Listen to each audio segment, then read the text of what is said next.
All right, we got ourselves some more Darktide Volume 3 by the GOAT Jesper Kyd. I'm curious to hear more of this. Starting with The Machine Spirit.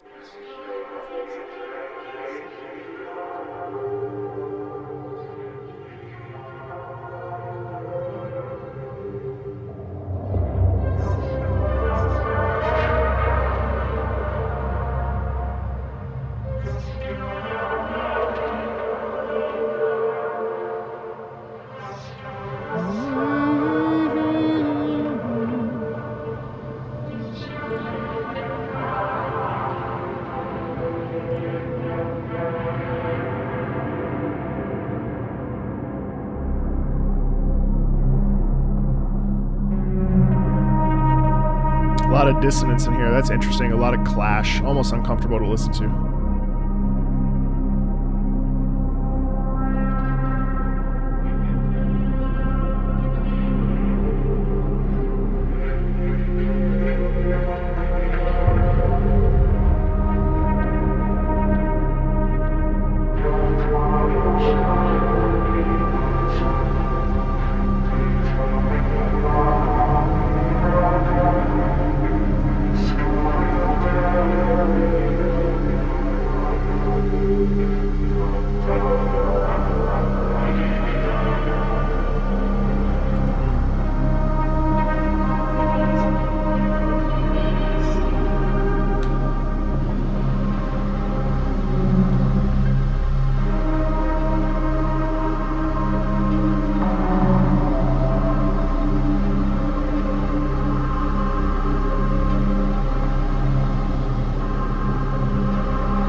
It's interesting. We're getting lateral growth.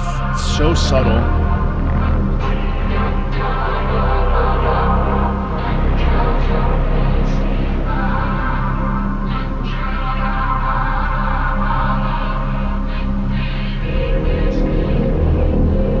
That brass.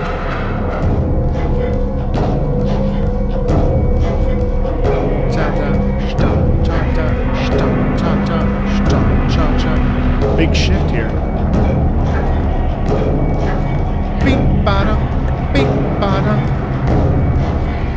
We're using Literal Machine as a sound effect.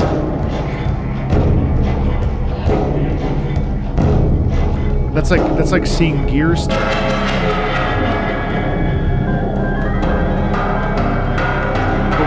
Shifted rhythm.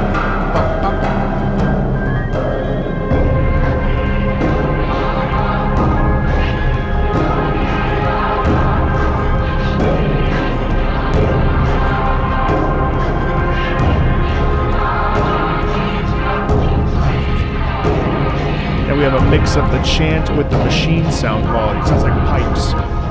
It sounds like pipes.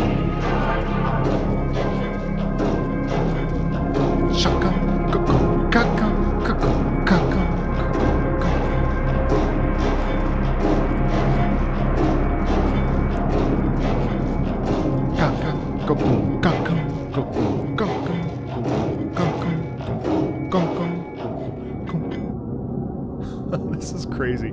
This is very experimental, actually.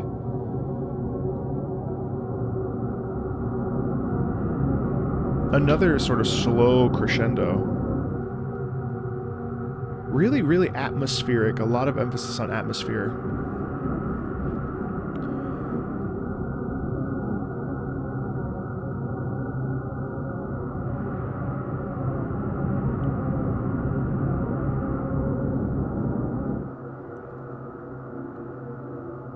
Huh.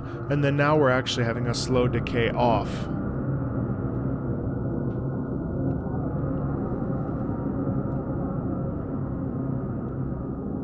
And a fade away into the unknown of like space. It's very interesting. You know, that piece could easily be misconstrued as boring, but there's a lot of subtlety in there actually. And while I don't think it's necessarily like a piece that I would actively listen to outside of context, what I find really inspired and interesting is that essentially the whole piece, it's a real masterclass in this slow crescendo building to something. But then what's really interesting is that right around halfway, we have a shift. And so we have this big build up.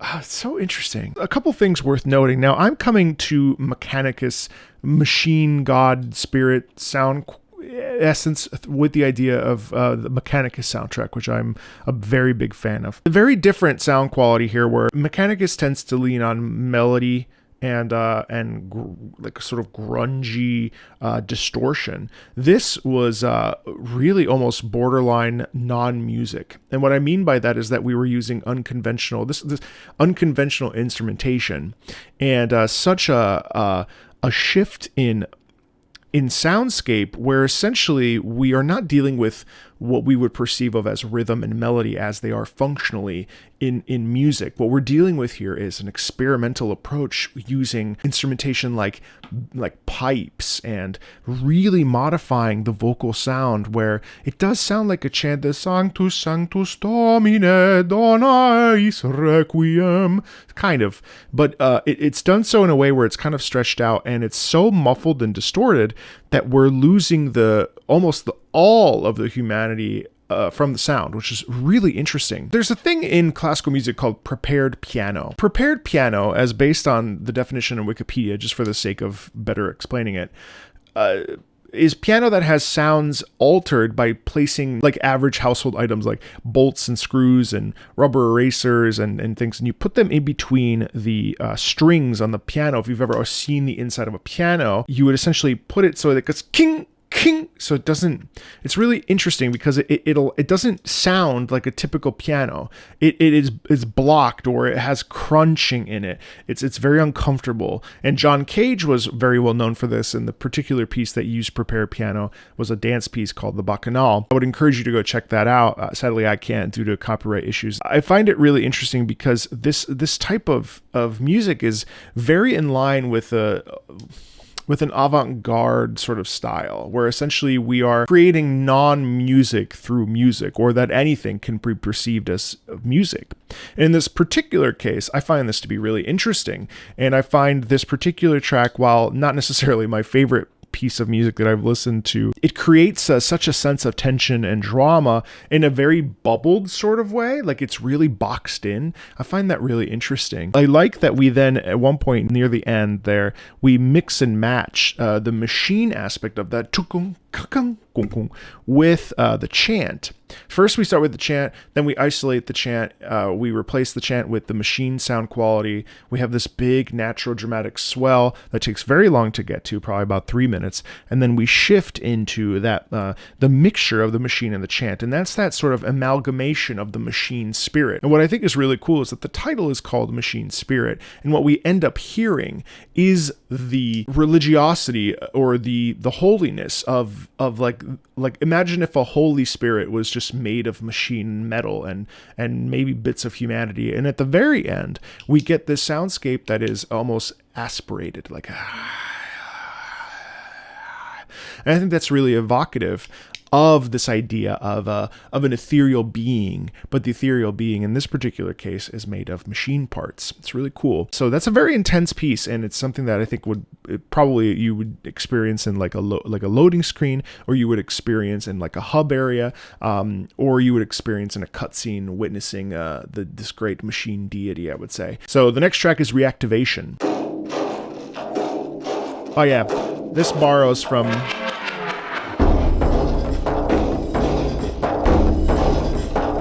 Sounds like it's percussion instruments in there, so we're hitting, a lot of hitting, and wow, nice. So we're stacking.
What?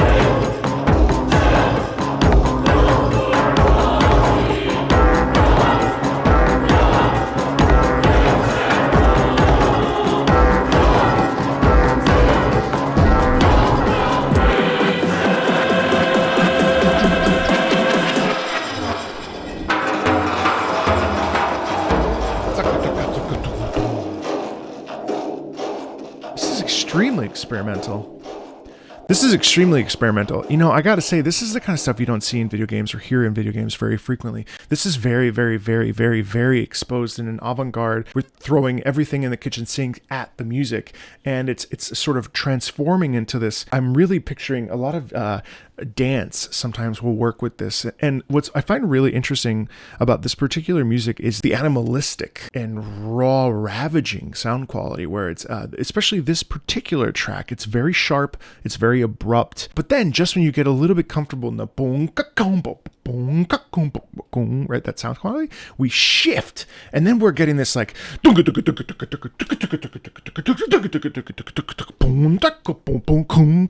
there is a little bit of voice in there that's almost like the voice is devoid of its humanity. We're stripping away the layers. And so what we're seeing as we strip away is, instead of muscle and sinew, what we see is metal and gears grinding, especially with the choral ending there. There's a sense almost of praising or pride towards this the creation that is inhuman, that is protecting or something. There's a real intensity in there that is unnerving. Both of these tracks, The Machine Spirit and Reactivation, have been incredibly unnerving, but in a fantastically composed way, because they're structured so richly with a bunch of different just sensations of gears grinding and of discomfort, really leaning forward into that. We're really leaning into discomfort. We're not considering or concerning ourselves with melody. What we're considering and concerning ourselves with is the feeling that this music can bring. It's very effective. It's very interesting. Next up is Atelium Foundryplex.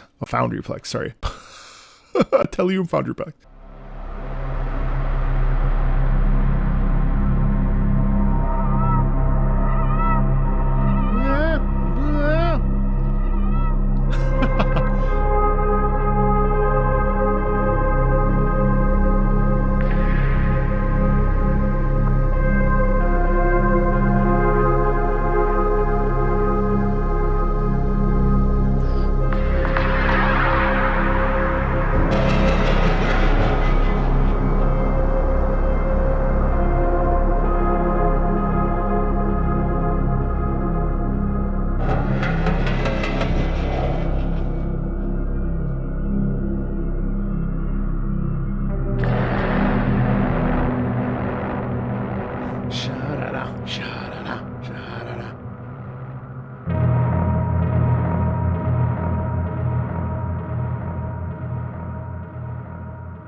It's funny because in a lot of ways this is much more of an ambiance. Why did I say it like that? It's much more of an ambient piece that is based around the idea of terror. One of the things that really stood out to me at the beginning was the klaxon. Wow, wow, wow. And then you also get the European ambulance sounds like. Boo. Find yourself in this giant abandoned factory, and it's echoing and it's reverberating around you, and inside you get this this accent of terror, right? And so you see out in the corner there's this lumbering thing, and in the, you know, it's like it's dark, and it's just like you see slight bit of the moon in the corner, and it's much more about the vibe. And also the repeated pattern is pretty cool, because it really does feel like there's a repeated pattern somewhere near the middle end here that's really evocative. Hold on. Yeah, right here. Almost like your heartbeat, or it's like, whoa, this is not a place we should be in. I'm impressed at the audaciousness of writing composition like this in video games, because these pieces are not melodically forward. These pieces are rhythmically and ambient forward. It's incredibly audacious and very bold, I think, to create a sort of avant-garde soundscape and extremely experimental, which is like pulling out different plugs, putting them back in, shifting rhythms, drums in the background. It's very, I don't want to call it atonal, you know, like the second Viennese school, which was based around not having a tonal center, but I don't think that these really have a structured tonal center, which is really interesting. Prayers to the Machine is next.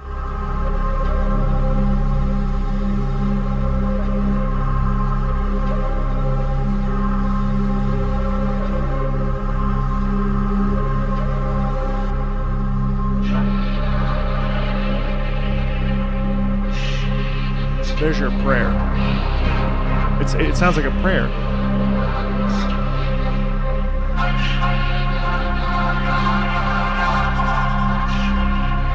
Again, long, sustained underneath.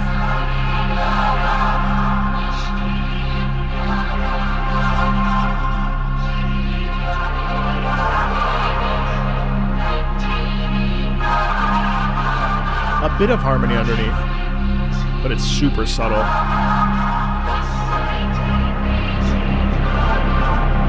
Rhythmically focused as well.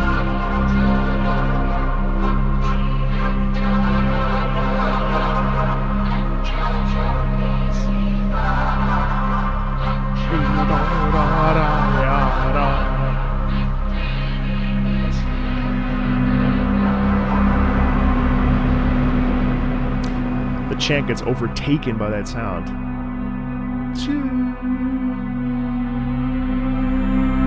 It slides up.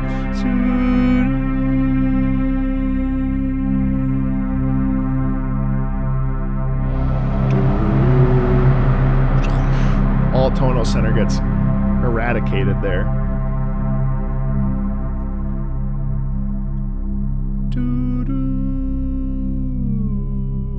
Wow. And then that is technically a tone here.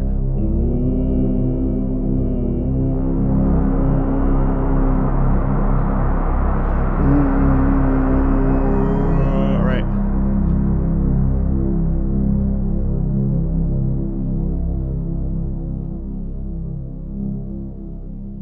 Powerful stuff, man.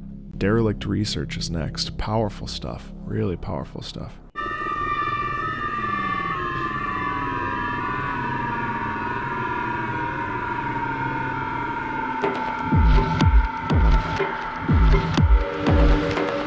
Now we're getting some dark dance. Boom, boom, boom, boom, boom, boom, boom, boom.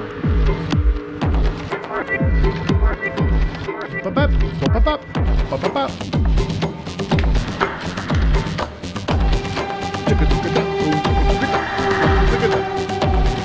Bop, bop, bop, bop, bop.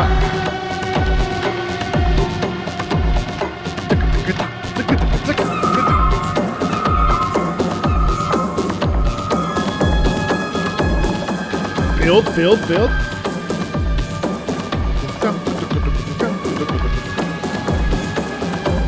Is he gonna drop? Okay.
Fantastic rhythmic intensity in that track, and really, again, just incredibly rich. What I find really cool is that this will not appeal to the vast majority of people, right? Like, this is not going to be a soundtrack that people are like, I got to put on the Darktide Volume 3 soundtrack because that just like makes me feel some sort of way. Like, I think this is one of these albums, it exists for its own sake. Like, it's written so well with so much heart and desire to really evoke a sensation of discomfort and bleakness, that it's done in such a way that it doesn't really lean itself onto intense rhythm. Certainly there's basically devoid of melody as we would normally consider it, like a singable line. There was melody within the rhythm in this piece, Derelict Research for sure, but it's really a soundtrack that is very bold, and it's very in line with modern age compositional writing. And honestly, the genre, the term video game music is sort of silly, because just because it's in a video game doesn't mean that it doesn't need to be quantified as such. But this is not video game music, in my opinion. These are pieces. This is a tone poem. A tone poem is a journey from start to finish that composers have written, where they tell a story through music without visual aids, and the context is the music. And in this particular case, while obviously this music is aiding storytelling, what it actually does from start to finish, track 1 through 6, is it's telling a story all on its own. There's a real tone poem quality to this, which is exceptional. Prayer to the Omnissiah, last track.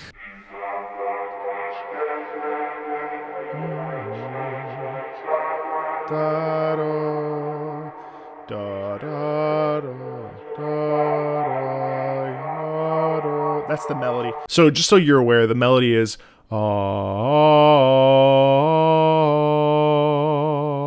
really interesting, but it's muffled, so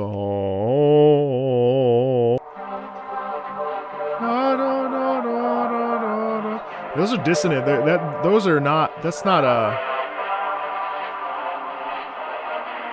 do not line up. That's the prayer, though. That's the prayer. Da da da da da.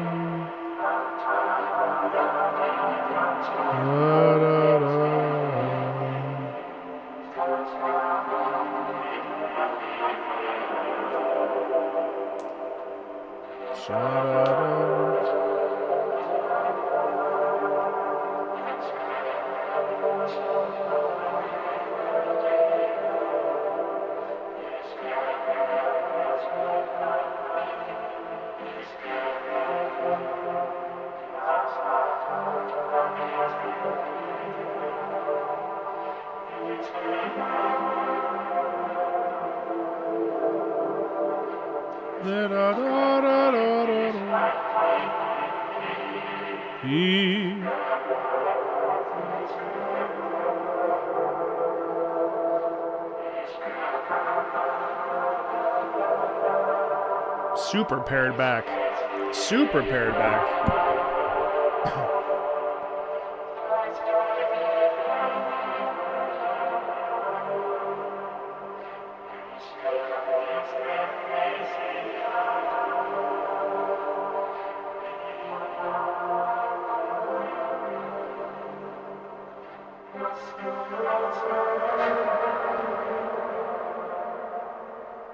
It's a cappella. There's nothing underneath. It's really a true prayer. Da-da-da-da. And the melody is almost removed. You almost can't hear the melody.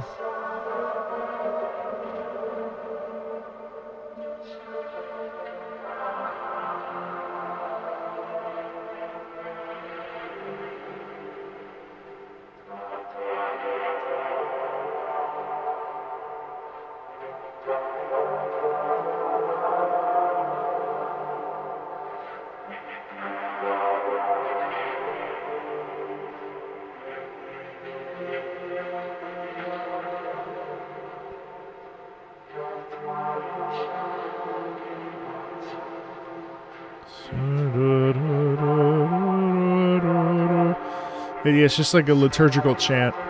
Wow.